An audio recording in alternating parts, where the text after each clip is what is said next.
اعوذ باللہ من الشیطان الرجیم بسم اللہ الرحمن الرحیم۔ شروع اللہ تبارک و تعالیٰ کے نام سے جو بڑا مہربان اور نہایت رحم کرنے والا ہے۔ السلام علیکم۔ قرآن کیا ہے؟ کب اور کیسے نازل ہوا؟ قرآن کس پر نازل ہوا؟ قرآن کے کون سے نسخے جلائے گئے؟ ان تمام سوالوں کے جواب قرآن اور حدیث کی روشنی میں آج کے اس ویڈیو میں ہم آپ کو بتائیں گے، لہٰذا آپ سے گزارش ہے کہ ویڈیو کو اینڈ تک ضرور دیکھیں۔ ویڈیو کو لائک، شیئر اور چینل کو سبسکرائب کرتے ہوئے نوٹیفیکیشن بیل کو ضرور دبائیں تاکہ میرے سبھی آنے والے ویڈیو کی نوٹیفیکیشن آپ کو آسانی سے مل سکے۔ اکثر لوگوں میں یہ بات پائی جاتی ہے، خاص طور سے ہمارے غیر مسلم اور خود مسلم بھائیوں میں، قرآن کیا ہے، اسے کس نے لکھا اور کب نازل ہوا؟ تو آئیے اس کے تعلق سے جو غلط فہمیاں ہیں وہ دور کرنے کی کوشش کرتے ہیں۔ قرآن کب نازل ہوا؟ اللہ تبارک و تعالیٰ نے قرآن ہی میں فرمایا، رمضان وہ مہینہ ہے جس میں قرآن کو ہم نے نازل کیا۔ اب رمضان کے مہینے میں کب نازل ہوا، اس کے تعلق سے سورہ قدر میں اللہ نے فرمایا، ہم نے قرآن کو شب قدر میں نازل کیا۔ قرآن کس پر نازل ہوا؟ اللہ تبارک و تعالیٰ نے قرآن اپنے آخری نبی محمد صلی اللہ تعالیٰ علیہ وسلم پر نازل کیا۔ اس کے بارے میں بخاری کی روایت میں بے شمار قرآن سے متعلق احادیث آتی ہے۔ اللہ کے آخری نبی محمد صلی اللہ تعالیٰ علیہ وسلم کے بارے میں اللہ قرآن میں خود گواہی دیتا ہے کہ میرے نبی محمد صلی اللہ تعالیٰ علیہ وسلم اس کتاب کے نازل ہونے سے پہلے نہ کچھ پڑھ سکتے تھے اور نہ لکھ سکتے تھے۔ اگر انہیں پڑھنا لکھنا آتا تو کافر کہتے کہ نبی نے خود قرآن بنا لیا۔ تو یہ بات واضح تھی کہ نبی صلی اللہ تعالیٰ علیہ وسلم پڑھنا لکھنا نہیں جانتے تھے۔ انسائکلوپیڈیا اور بریٹینیکا بھی اس کی گواہی دیتی ہے کہ جتنی تاریخی حوالے ملتے ہیں اس میں یہی معلوم ہوتا ہے کہ نبی کریم صلی اللہ تعالیٰ علیہ وسلم کو پڑھنا لکھنا نہیں آتا تھا۔ قرآن کیسے نازل ہوا؟ اللہ کے نبی صلی اللہ تعالیٰ علیہ وسلم فرماتے ہیں، جبرائیل علیہ السلام کو اللہ تعالیٰ جب کبھی حکم دیتے تب جبرائیل قرآن کی آیاتیں لے کر میرے پاس آتے ہیں۔ آج اکثر ہم میں یہ غلط فہمی ہے کہ قرآن 30 پاروں میں نازل ہوا۔ یاد رکھو، پارہ کوئی چیز نہیں ہوتی کیونکہ عربی میں پا نہیں آتا، یہ اردو اور فارسی لفظ ہے۔ تو جو 114 سورہ ہیں ان کو اللہ تعالیٰ نے 23 سال نبی صلی اللہ تعالیٰ علیہ وسلم کی حیات میں الگ الگ موقع پر تھوڑی تھوڑی آیاتیں کر کے نازل فرمایا۔ جبرائیل علیہ السلام آتے، آپ پر آیاتیں نازل کرتے، آپ کو یاد کرواتے، جس کے بارے میں قرآن میں ہی اللہ نے فرمایا، اے میرے نبی، اس کی تلاوت میں جلدی بازی سے اپنی زبان مت پھیریے، ہم آپ کو اس کی قرات کرائیں گے، اس کے معنی سمجھائیں گے اور اسے جمع کر کے آپ کو دے دیں گے۔ تو نبی کریم صلی اللہ تعالیٰ علیہ وسلم کو جبرائیل علیہ السلام کے ذریعے اللہ رب العزت قرآن کی آیاتیں سکھاتے ہیں۔ پھر ایک رمضان سے اگلے سال کے رمضان تک جتنا قرآن نبی صلی اللہ تعالیٰ علیہ وسلم پر نازل ہو جاتا اتنا پورا حصہ جبرائیل علیہ السلام آپ سے بار بار سنتے تاکہ حفظ اچھا ہو جائے۔ قرآن کا جتنا حصہ جو نبی کریم صلی اللہ تعالیٰ علیہ وسلم پر نازل ہوتا اتنا آپ صحابہ کو کہتے۔ صحابہ ان کے زمانے میں جو کچھ بھی لکھنے کے سادن ہوا کرتے تھے وہ ان پر یہ آیاتیں لکھ لیتے تھے، جیسے پتھر پر، کھجور کے درختوں کے پتے پر جس طرح بھی لکھ سکتے تھے وہ لکھ لیتے تھے اور اپنے گھروں میں محفوظ رکھ دیتے تھے۔ اس طرح الگ الگ موقعوں پر قرآن نازل ہوا۔ اللہ کے نبی صلی اللہ تعالیٰ علیہ وسلم کے اس دنیا سے رخصتی کے بعد حضرت ابو بکر صدیق رضی اللہ تعالیٰ عنہ مسلمانوں کے پہلے خلیفہ بنے۔ آپ کی خلافت میں مسلمہ کذاب نام کے ایک شخص نے نبوت کا دعویٰ کیا۔ حضرت ابو بکر صدیقی نے اس کذاب سے جہاد کیا۔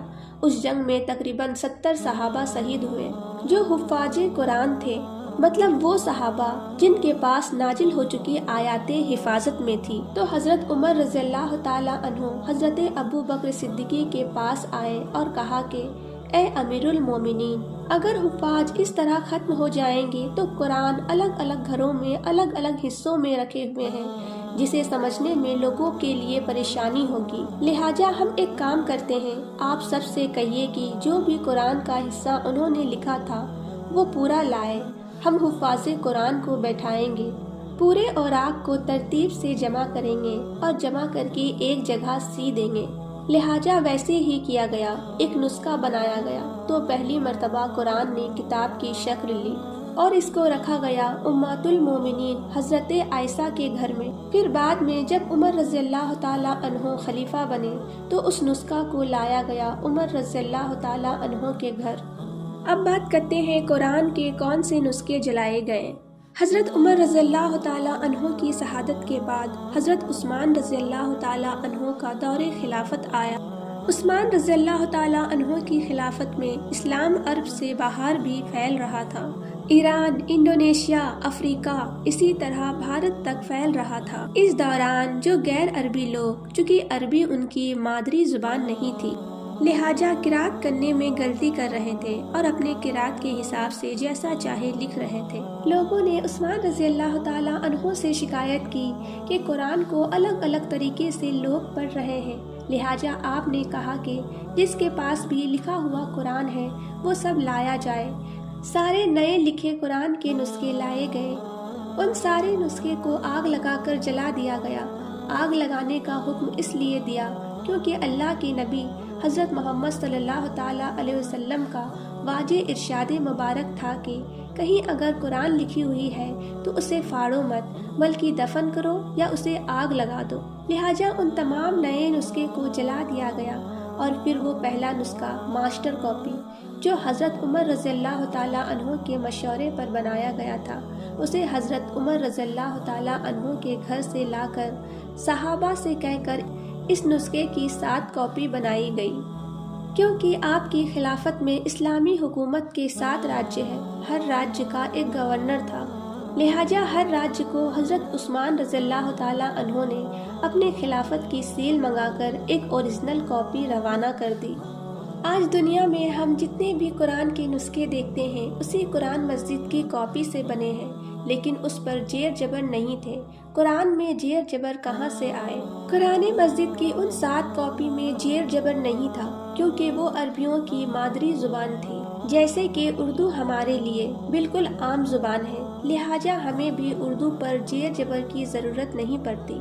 لیکن ایک صحابی حجاج بن یوسف نے دیکھا کہ غیر عربوں کو مشکل ہو رہی بنا زیر جبر کے، لہٰذا انہوں نے کہا کہ جو تجویز ہے اس کے حساب سے زیر جبر لگائیں گے، لہٰذا انہوں نے زیر جبر لگوائے اور پھر وہ کاپیاں بھی مشہور ہو گئی۔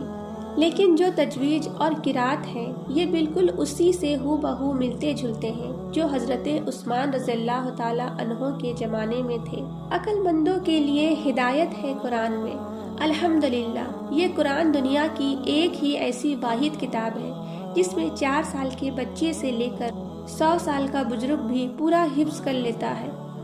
اس میں اللہ رب العزت نے ہدایتیں رکھی ہیں ان لوگوں کے لیے جو عقل رکھتے ہیں، جس کے تعلق سے اللہ رب العزت نے قرآن ہی میں فرمایا اور کہا، اے نبی صلی اللہ تعالیٰ علیہ وسلم، یہ مبارک کتاب ہے جس کو ہم نے آپ کی طرف اس لیے نازل کیا ہے کہ لوگ اس کی آیتوں پر غور کریں اور عقل مند اس سے نصیحت حاصل کریں۔ قرآن کا نسخہ نہ ہی کوئی سرائی بدعت یعنی نیا عقیدہ تھی اور نہ ہی اس میں اللہ کے کلام کے علاوہ کوئی اور کا کلام ہے۔ اگر کوئی شخص اسے انسان کی منمانی لکھی ہوئی کتاب کہتا ہے تو اسے چاہیے کہ اس کی طرح ایک سورہ بنا لا دے یا پھر اس میں ایسی کوئی 2 ایسی آیاتیں دکھا دے جو آپس میں ٹکراتی ہو۔ الحمدللہ آج پوری دنیا میں سب سے تیزی سے پھیلنے والا کوئی دن ہے تو وہ اسلام ہی ہے، کیونکہ لوگ سکون کی تلاش میں قرآن کی طرف آ رہے ہیں، اللہ کے فضل سے ہدایت پا رہے ہیں۔ لہٰذا ہمیں چاہیے کہ یہ کتاب جو انسانیت کے لیے ہدایت کے لیے نازل ہوئی ہے اس پر ہم سب غور کریں، اس پر عمل کریں اور جتنا ہو سکے اس کے پیغام کو لوگوں میں عام کریں۔ انشاءاللہ اللہ رب العزت ہمیں کہنے سننے سے زیادہ عمل کی توفیق دے۔ ویڈیو اچھی لگی ہو تو ویڈیو کو لائک اور چینل کو سبسکرائب کرتے ہوئے نوٹیفیکیشن بیل کو ضرور دبائیں، جس سے میری سبھی آنے والی ویڈیو کی نوٹیفیکیشن آپ کو آسانی سے مل سکے۔